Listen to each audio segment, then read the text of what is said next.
ఇంకా నాకు హారర్ సినిమాలంటే చాలా భయం. జనరల్లీ చాలా దూరంగా ఉంటా హారర్ సినిమాలకు నేను. బట్ ఈ సినిమా తప్పదు, డెఫినెట్లీ వెళ్ళి నేను చూసుకోవాలి. పన్నీవాస్ సార్ అండ్ వంశీ నందిపాట్ అన్నట్టు నిజంగానే హనుమాన్ చాలీసా 2 తాయెత్తులు పెట్టుకొని వెళ్ళి కూర్చొని సినిమా చూస్తా, నా సినిమా నేను. అండ్ థ్యాంక్ యూ అందరికీ. ఎట్లా చెప్పాలో అర్థం కావట్లేదు. ఒక యంగ్ డెబ్యూట్ యాక్టర్కి ఒక సినిమా వారం నడవడమే చాలా గొప్ప. అంటే మా Raju weds Rambai almost 4 weeks run అయింది. జస్ట్ నిన్ననో మొన్ననో సినిమా థియేటర్ నుంచి బయటకు వచ్చేసింది. ఇమీడియట్లీ నా అదృష్టం ఎంత ఉందంటే అట్లా థియేటర్ నుంచి ఇట్లా బయటికి రాగానే ఇమీడియట్లీ ఈషా మళ్ళీ థియేటర్లోకి వస్తుంది.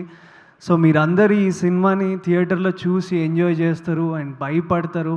ఆ ఎమోషన్స్ అన్నీ ఎంటర్టైన్ అవుతారని నేను కోరుకుంటున్నా.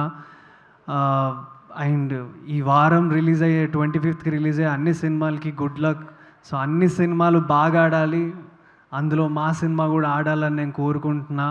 సో మీ అందరి సపోర్ట్ అండ్ ఆశీస్సులు ఉంటుందని నేను కోరుకుంటున్నా. థ్యాంక్ యూ ఫర్ ఎవర్. మీ అందరికీ నేను థ్యాంక్ యూ.